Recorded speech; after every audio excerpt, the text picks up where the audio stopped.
Hi, everyone. You're listening to Business Lunch, a podcast for anyone who wants to not think about work while thinking about work.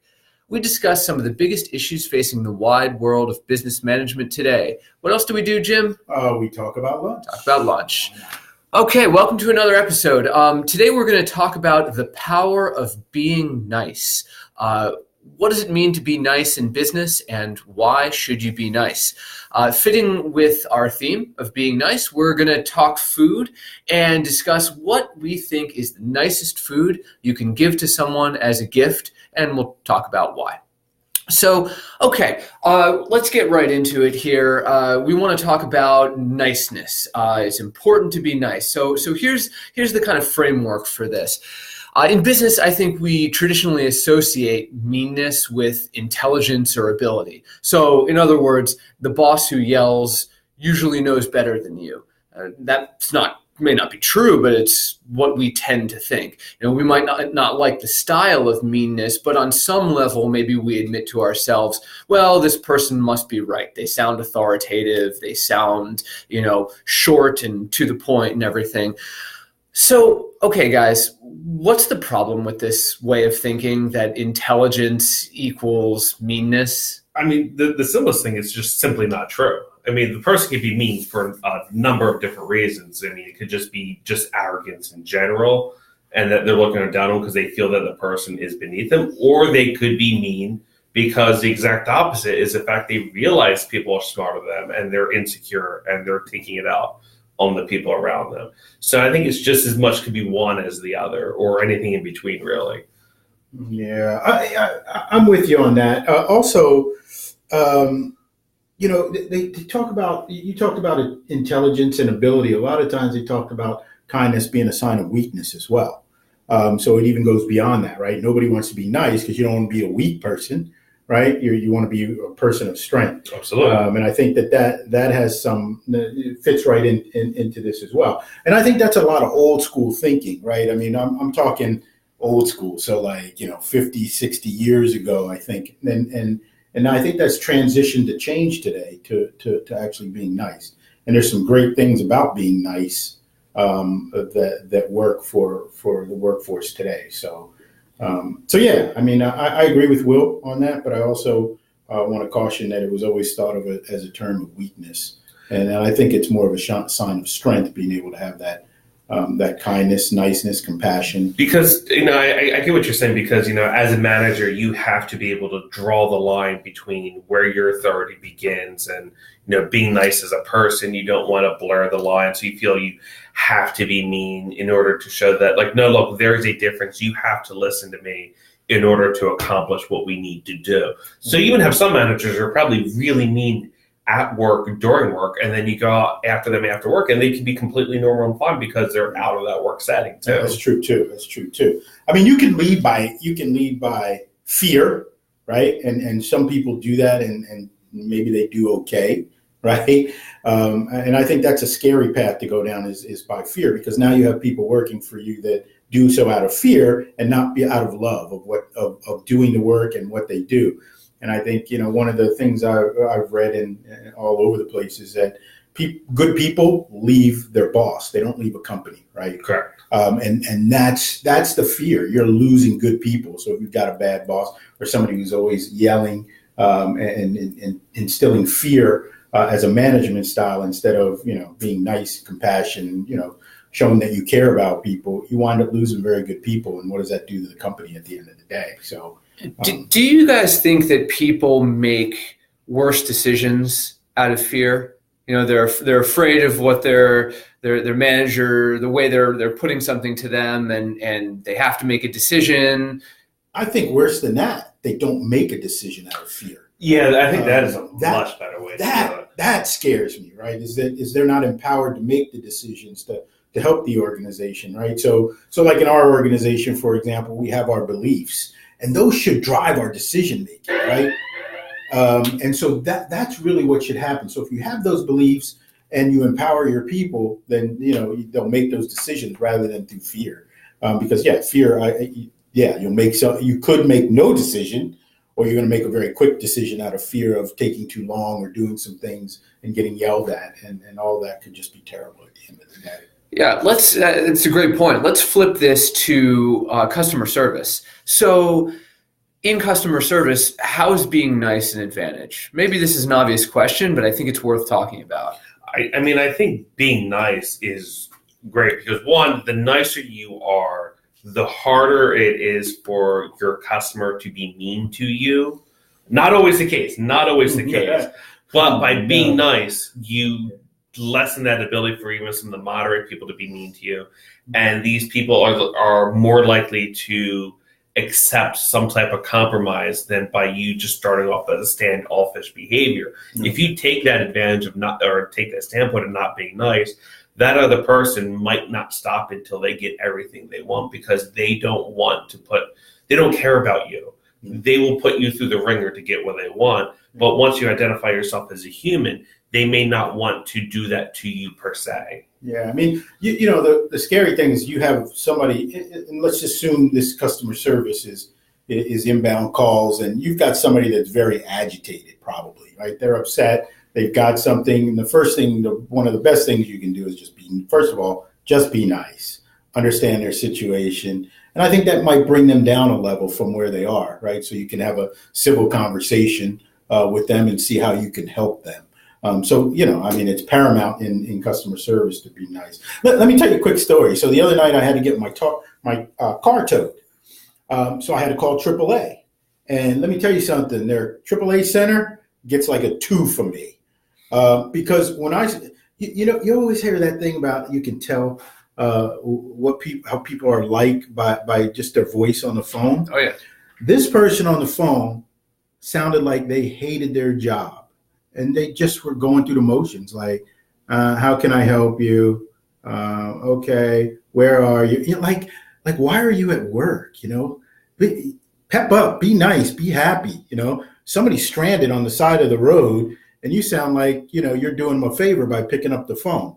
And so that's where that turns, right? So right away, I'm kind of depressed. I need help, right? And now I turn it around. So I think, you know, those type of customer services, people need to understand the situation that other people are in when they call in, right? And to help them get through that. And I think, you know, by being nice, it also can sometimes give off the idea that you care about their situation. And partly because you probably do care, and the people can see that, and they can understand that you're trying to help them in the situations as well. You know, similarly, I've had situations where I've had customer service that was great, and I wanted to go with them and help them and listen to their advice and trust them that they will be in my best interest. Whereas I've had other situations where the customer service is horrible and I don't trust anything that they have to say to me. And I'm going to do everything I can to try to get my situation resolved. And I don't care about them because I don't feel they care about me either. Yeah. It's interesting that, you know, good customer service can bring out the best in somebody and represent a company very well, but bad customer service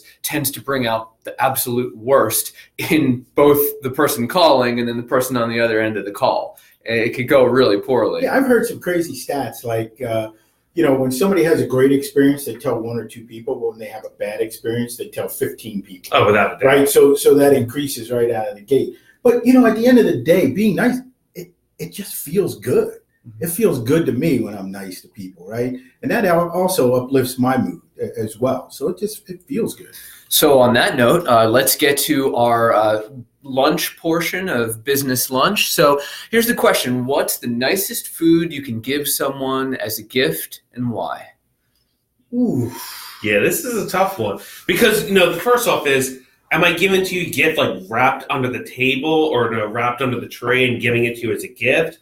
And that kind of cuts down what you can give someone, because, you know, if I'm just giving it to you right now. You don't want to wrap up a bowl of soup? No, but I was actually going to go with an egg sandwich because, as you can personally attest, unlike other people in this room, my egg sandwiches are great. Yeah, I haven't had one yet. Yeah. So, I mean, that's the best gift that I can give to a human being. But again, I don't want to put that under the tray and give it to you a week later. I appreciate that. Yeah. Thanks. Interesting. So I'm gonna go with my Florida heritage here, which I don't really have any. I'm really from Jersey, but Spent 20 years in Florida. And the greatest thing you can ship from Florida is what? Oranges in a box, baby. Oranges in a box. A big thing of orange and honeydew melons and all of that. Now, again, that's probably not the most tasteful food in the world, right? But it's good vitamin C. It's wintertime. You get good oranges from down there. You can put it under the tree. It doesn't spoil like an egg. So anyway, that's my gift. I'm going to go with that. Yeah, okay. I'm going to go with that similar topic. I can't think of a specific food, but when my wife and I were in Hawaii over the summer, we sent back a Kona coffee for my dad and macadamia nuts for my mom. And so I think it's, if you're on vacation, bring something back from the place that you are where it's, it's absolutely the best there. You're going to get Kona coffee on Big Island, and it's the best type of that coffee you're going to get. And so, yeah, saying, okay, I was in this place and it's not like this anywhere else, and here you go. I think people appreciate that. I tell you what, one of the more interesting things that I've ever seen, I work with this one customer where they sell crab cakes online. That might be a weird thing to think about, but they sell it to you. They're fresh. They were caught like the day before. The crabs were literally caught the day before in Baltimore, so they're fresh. And they only overnight, and they send it to you in this giant container. And I've looked at their sales numbers for the month of December, and it is like 10 times the amount it is for any other month the year before. Yeah. But I think it's absolutely awesome how many people answer this question. What's the best gift you can give someone for Christmas or anything like that? Crab cakes. Wow. Crab cakes. There it is, crab cakes. Okay. So before we go here, I'm going to ask one last question. And I want to throw a wrench in all of this. I think everything we've talked about makes a lot of sense. Mark Cuban says it's always easier to be nice than to be a jerk. I'm just not sure I agree with that, because I see how easy it is to get stressed out at work. You're strapped for time, you're pulled in too many different directions. And I think when that happens, annoyance or anger comes as a natural result. You may be a nice person outside of work, you may be a nice person at work, but when you're stressed, I think it's easier to snap. So I'm going to disagree with Mark Cuban. I don't think it's easier to be nice than to be a jerk. I think sometimes it's easier to be a jerk. I'm going to disagree with Mark Cuban only because you used the word always. I think generally it's easier to be nice than it is to be a jerk for most people. But look, I completely agree with you. There's so much pressure and stress out in the world that it is so difficult to not be a jerk when you're feeling in those situations. So, just because he said always, I'm going to have to disagree.